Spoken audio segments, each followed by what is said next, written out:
दहशतगर्दी की नई लहर, फितना अल खवारिज के इस्लामाबाद और वाना पर वार। G11 कचहरी के बाहर खुदकुश धमाका, 12 अफराद शहीद, 36 से जायद जख्मी। मुतादिद की हालत तशवीशनाक, धमाके के बायस गाड़ी में आग लग गई। इत्तला मिलते ही पुलिस और कानून नाफिज करने वाले इदारों का इलाके का घेराव। धमाके के वक्त मुकदमा की पैरवी के लिए आए लोगों की आमतरफ जारी थी। राहगीर, वकला और साइलिन साथ में आए। धमाके में 7 पुलिस एहलकार जख्मी, अस्पताल में जख्मियों की तिब्बी इमदाद। पुलिस के मुताबिक धमाका खुदकुश था। जय वकुआ से मुबैना खुदकुश हमलावर का सर भी मिल गया। कचहरी धमाके के बाद पिम्स में इमरजेंसी नाफिज कर दी गई। कानून नाफिज करने वाले इदारों ने जय वकुआ को सील कर दिया। जराए कहते हैं कचहरी के बाहर धमाके में भारतीय स्पॉन्सर्ड और अफगान तालिबान की प्रॉक्सी फितना अल खवारिज मुलव्वस है।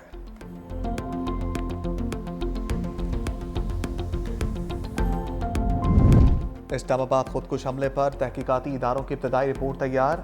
रिपोर्ट के मुताबिक खुदकुश हमलावर बाजौड़ में रिहाइश पजीर था। खुदकुश हमलावर जुम्मा के रोज़ इस्लामाबाद पहुंचा। पीर बधाई से मोटरसाइकिल पर G11 कचहरी आया। हमलावर की मोटरसाइकिल का नंबर भी ट्रेस। खुदकुश हमलावर ने चादर ओढ़ रखी थी। वज़ीर दाखिला मोहसिन नकवी कहते हैं मोटरसाइकिल सवार खुदकुश हमलावर ने कचहरी में जाने की कोशिश की। मौका ना मिलने पर पुलिस की गाड़ी के करीब खुद को उड़ा दिया।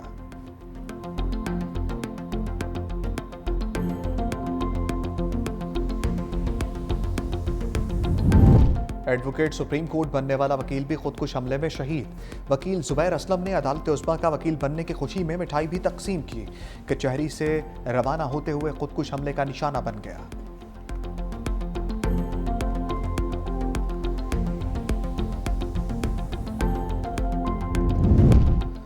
जनूबी वज़ीरिस्तान के कैडेट कॉलेज वाना पर खवारिज का बुज़दिलाना हमला, भारतीय प्रॉक्सीज, फितना अल खवारिज और फितना अल हिंदुस्तान के दहशतगर्द शामिल।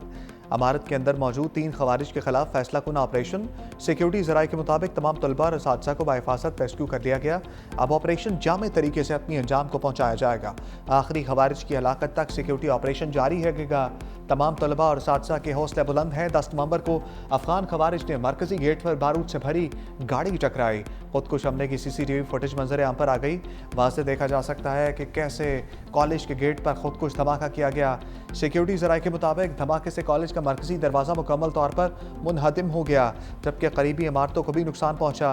पाक फौज के जवानों ने बहादुरी से कार्रवाई करते 2 खवारिज को मौका पर ही अंजाम तक पहुंचाया।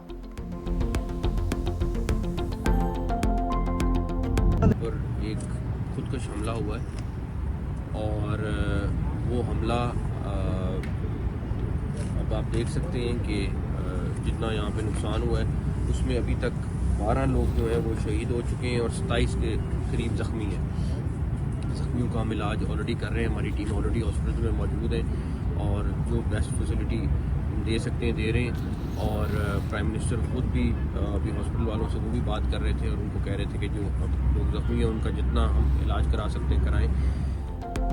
वाना हमले में अफगानिस्तान मुलव्वस है। वफाकी वज़ीर दाखिला मोहसिन नकवी की अफगान रजीम को सख्त वार्निंग।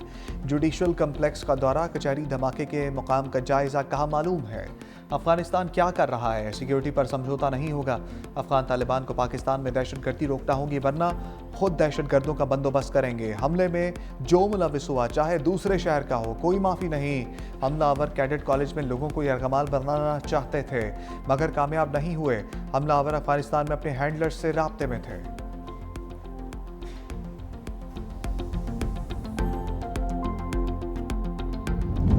इस्लामाबाद खुदकुश धमाके में भारत और अफगान गठजोड़ बेनकाब। ज़राए के मुताबिक इस्लामाबाद धमाका दोपहर 12:45 पर हुआ। अफगानिस्तान के सोशल मीडिया अकाउंट्स पर सुबह सवेरे से बाज़गश्त सुनाई दी जाने लगी। 6:45 पर अफगान तालिबान से मुंसलिक एक्स अकाउंट से कमिंग सून इस्लामाबाद जैसी पोस्ट की गई। अफगान मिलिट्री परेड के मौका पर भी पाकिस्तान मुखालिफ बातें की गई। वाज़ेह सबूत है कि अफगान तालिबान रजीम अपनी हरकतों से बाज नहीं आई।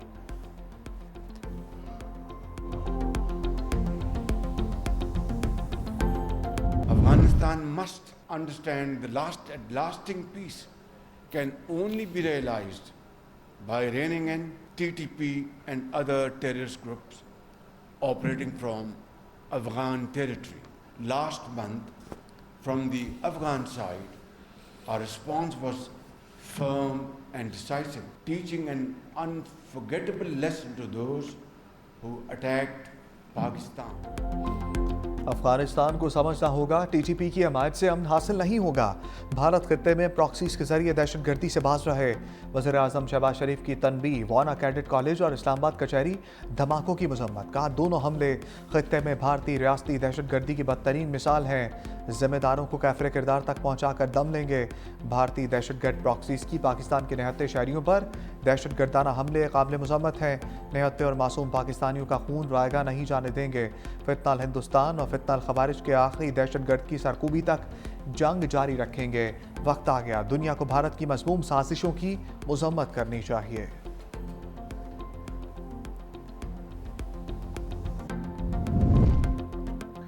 दो बड़ों की बैठक, सदर आसिफ अली जरदारी से वज़ीर आज़म शहबाज शरीफ की मुलाकात। Chairman peoples party Bilawal Bhutto भी शरीक। मुलाकात में मुल्क की मौजूदा सिक्योरिटी सूरत-ए-हाल पर तबादला ख्याल, कौमी असम्बली में 27वीं तरमीम से मुताल्लिक वोटिंग पर गुफ्तगू, सदर मुमलिकत और वज़ीर आज़म की दहशतगर्दी के हालिया वाक़यात की शदीद मज़म्मत।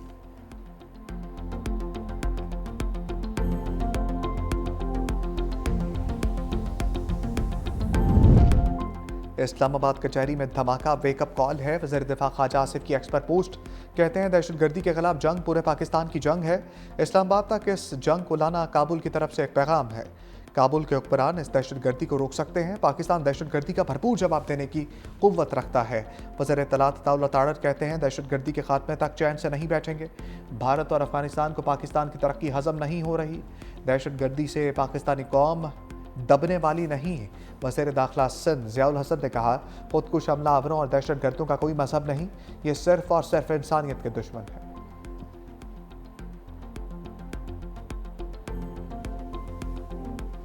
इस्लामाबाद में एक जगह पर ब्लास्ट हुआ है। ये एक दिलाना हरकत है, इसकी हम शदीद अल्फाज में मजम्मत करते हैं। और इस तरह जो है कल हमारे वाना में भी एक कैडेट कॉलेज पर अटैक हुआ था, उसकी भी हम मजम्मत करते हैं। और इन चीज़ों से जो है हम डरने वाले नहीं है। इंशाल्लाह पूरे पाकिस्तान में और खुसूसी तौर पर खैबर पख्तूनख्वा में अमन लेकर आएंगे इंशाल्लाह। वज़ीर आला खैबर पख्तूनख्वा सोहेल अफरीदी की इस्लामाबाद और वाना में दहशतगर्द हमलों की मजम्मत। कहा मासूम तलबा और शहरियों को निशाना बनाना इंतहाई बुज़दिलाना और अफसोसनाक इक़दाम है। ऐसे हमले हमारे हौसले पस्त नहीं कर सकते। सूबे से दहशतगर्दी के मुकम्मल खात्मे और क़याम अमन के लिए पुरअज़म है। खैबर पख्तूनख्वा में तमाम सियासी, मजहबी और कबायली अमायदीन पर मुश्तमिल अमन जरगा मुनक्किद किया जा रहा है।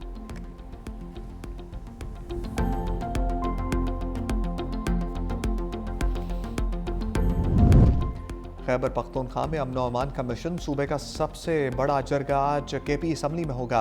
अमन जरगा 10:30 बजे शुरू होगा। तमाम इंतजाम मुकम्मल कर लिए गए। गवर्नर खैबर पख्तूनख्वा फैसल करीम कुंडी और वज़ीर आला सोहेल अफरीदी शिरकत करेंगे। शिरकत के लिए सूबाई हुकूमत की जानिब से तमाम सियासी पार्टियों को दावत। जमीयत उलमा इस्लाम, अवामी नेशनल पार्टी, जमात इस्लामी, मुस्लिम लीग नून, पीपल्स पार्टी की सूबाई क़यादत शिरकत करेगी। सूबे में अमन अमान के हवाले से गौर व खौज किया जाएगा।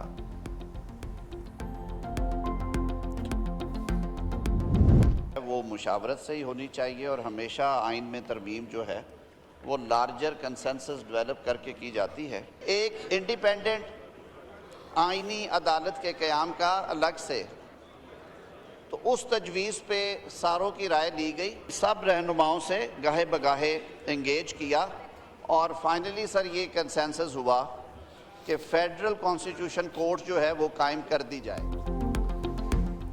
27वीं तरमीम कौमी असम्बली में भी पेश, मंजूरी आज ली जाएगी। इजलास दिन 11 बजे होगा। कौमी असम्बली सेक्रेटेरिएट ने 11 नुकाती एजेंडा जारी कर दिया। तरमीम की मंजूरी के लिए 224 वोट दरकार। हुक्मरान इत्तेहाद के पास 237 की अक्सरियत मौजूद। आज़म नज़ीर ताड़र ने असम्बली में इज़हार ख्याल करते हुए कहा आइनी तरमीम इत्तफाक़ राय से की जाती है। मीसाक़ जमहूरियत में आइनी अदालत के क़याम का बुनियादी नुक्ता शामिल था। मुश्तरका कमेटी में अपोजिशन को बैठना चाहिए था। दुनिया भर में आइनी मामलात की समाअत आइनी बेंच करता है। दुनिया के दीगर ममालिक में जजेस की तकर्री जुडिशल कमीशन के जरिए की जाती है। आज़म नज़ीर ताड़र की तकरीर के दौरान अपोजिशन का शोर शराबा, हुकूमत के खिलाफ नारेबाजी। अपने आप को इम्यूनिटी देने जा रहे हैं। हम कानून से बालातर है कि हमारा एहतसाब नहीं होगा। दुनिया के किस सदर के पास इम्यूनिटी होती है? कानून के सामने जवाबदेह होना ही जमहूरियत है। दुनिया की तारीख में पहली मर्तबा एक न्यूक्लियर स्टेट के सरबरा बाखू में बैठ के अप्रूवल करा रहा है इस तरमीम को हम बाकू तरमीम कहते हैं। इस बाकू तरमीम को हम नहीं मानते। बैरिस्टर गौहर की 27वीं आईनी तरमीम पर गरज बरस, हुकूमती बेंचेस पर लफ्जी गोले दाग दिए। सवाल किया कि दुनिया के किस मुल्क में सदर के पास इस्तिस्ना है? कानून के सामने जवाबदेह होना ही जमहूरियत है। आज जमहूरियत के लिए सोग का दिन है। हम इस तरमीम को तस्लीम नहीं करते। सरबराह बाहर बैठकर तरमीम करा रहे हैं। ऐसी तरमीम करा के एहतसाब से खुद को इस्तिस्ना लिया जा रहा है। इस तरमीम को हम बाकू तरमीम कहते हैं। इस्तिस्ना लेने वाले किस मुंह से अवाम के पास जाएंगे?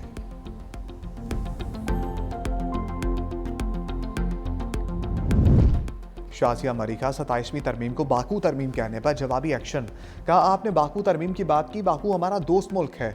इस्तिस्ना दीगर ममालिक में भी सदूर को हासिल है।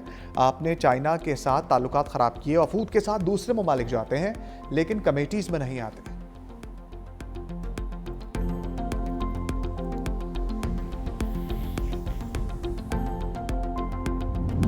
इस्लामाबाद के तमाम मदरसे नाजायज़ ज़मीन पर बने हैं। CIA ने निसाब बना लिया। वज़ीर दिफ़ा ख्वाजा आसिफ का इंकशाफ। कौमी असम्बली में बोले, मुल्क का तालीमी निसाब अफ़गान जहाद लड़ने के लिए तब्दील किया गया। हम आलमी ताकतों के मफादात के तहफ़्फ़ुज़ के लिए अपने निसाब को बदल देते हैं। इस निसाब की वजह से मुतशद्दिद ज़हनियत ने जन्म लिया।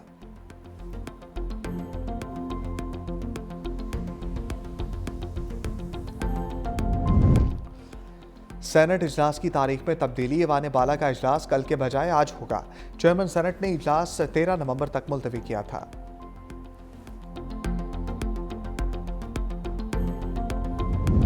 सलमान अकरम राजा ने पार्लियामान और हुकूमत को मसनूई करार दे दिया।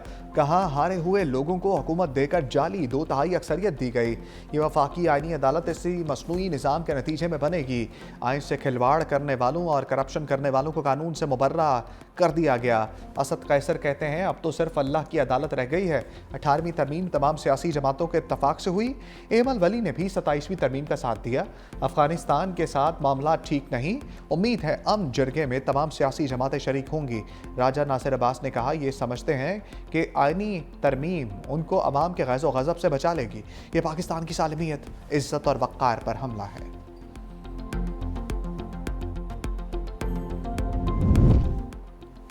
जस्टिस अतर मेलुल्ला ने अदलिया के किरदार पर सख्त सवालात उठा दिए। सुप्रीम कोर्ट के सीनियर जज का चीफ जस्टिस पाकिस्तान को खत लिखा। सुप्रीम कोर्ट अक्सर ताकतवर के साथ खड़ी रही, अवाम के साथ नहीं। जुल्फ़िकार अली भुट्टो की अदालती फांसी अदलिया का नाकाबिले माफ़ी जुर्म था।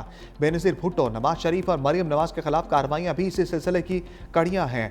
खत में कहा गया, इस्लामाबाद हाई कोर्ट को अवामी एतमाद हासिल करने पर निशाना बनाया गया और बहादुर जजेस के एतराफ़ात सुप्रीम कोर्ट के ज़मीन पर बोझ बन चुके हैं।